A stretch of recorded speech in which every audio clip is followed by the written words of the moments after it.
Hello everybody, let's have a trend scan for next week. I think we've got a very interesting week ahead. This week, well, I had pointed out the US equities that they might develop here an S1 pattern. Well, this did not develop, right? Well, it might morph into an S2 as it looks like, right? This could become an S2. Still, we're in a very strong EMA trend, right? We still have not developed the stop run move that could come now, right? Anytime, any week. So let's just keep it up. Now with the metals, we've got some interesting developments. Gold is actually trying here to develop momentum.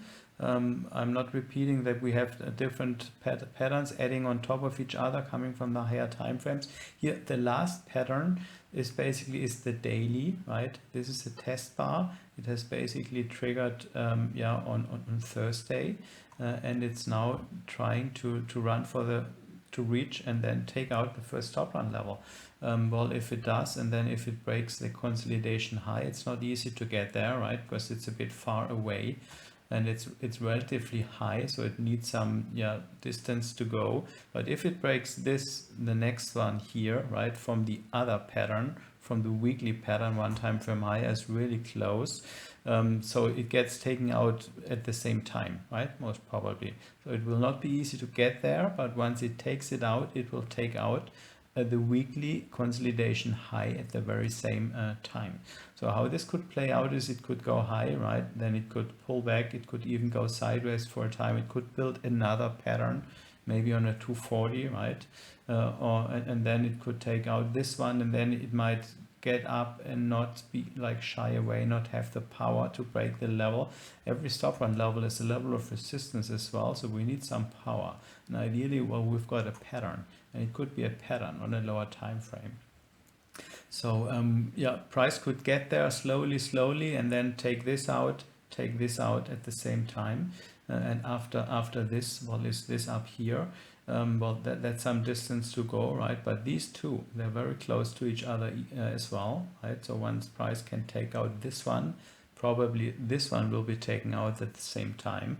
And that's a major thing, right? This is the most important one because it's this one. Well, they would mean a new high. So we're basically going for that, right? So here on the 240, we've broken out of this sideways range. We had marked these two lines as resistance, as important lines, special levels.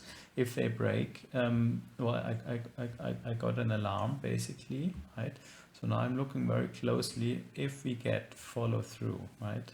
And I mean, this is EMA trending, right? It's a bit difficult to see, but it is EMA trending. And this was an S1 pattern here, right? That triggered today. Well, today is Friday. Taking a trade on a 15-minute, on a 15-minute chart on Friday, I don't do it. Well, this developed well, right? Quickly, which is fine. That might set the tone for next week, right? We can clearly see here how nicely the 21 was tested. So it's going with momentum, right? With momentum, it has tested the upper range of these important lines. It has tested it and bounced off with an S1 pattern.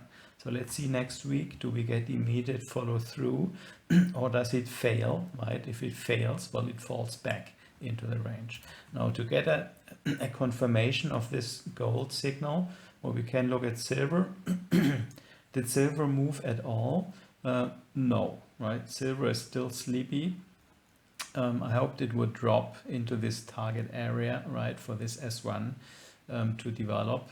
Well, it's not. It's basically innate right at the base, which is not unusual either, right? Being innate at the base, compression and volatility.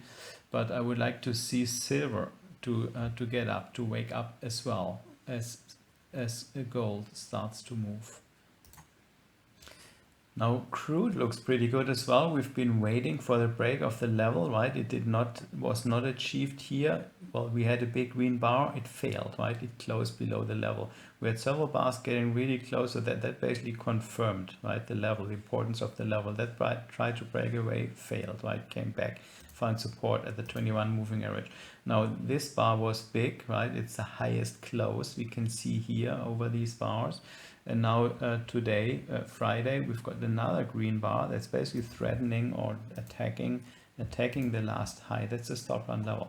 And again, it might set the tone for next week, even early next week. Let's see how it does on Monday, Tuesday. We might get, or we're looking for, a big green bar, right? This is what we could get out of this situation. Gasoline RV actually confirms this crude potential breakout. This has already broken out. It's more like in a pullback, right? But it has broken out of this pullback range, finding nice support at the 200. So now we've got the opportunity, right? There was a first leg.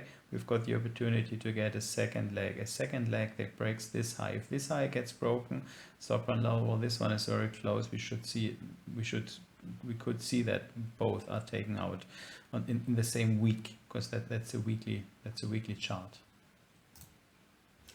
Now, natural gas is the crazy little brother. It's doing what it wants to do. I'm not sure what it's going to do now. It doesn't want to go lower, right? That was an important level. Then this was an important level. So now it's basically finding here, resistance up here. Let's draw the line. And it could actually develop into an S1 pattern, right? We're already touching or are very close to 21. This is EMA trending down. So we might see an S1 forming here. Let's just mark that. So this could be a nice trade idea setting up early next week too. So Bitcoin did fantastic. It has spiked the 60,000 level as well in the spot market. So that's an important psychological level. Well, we're way overextended, and it's a bit to go, right, to break the last high. That's around 72,000 in the spot market. Probably that's it. We might actually see a pullback now, but the market will tell.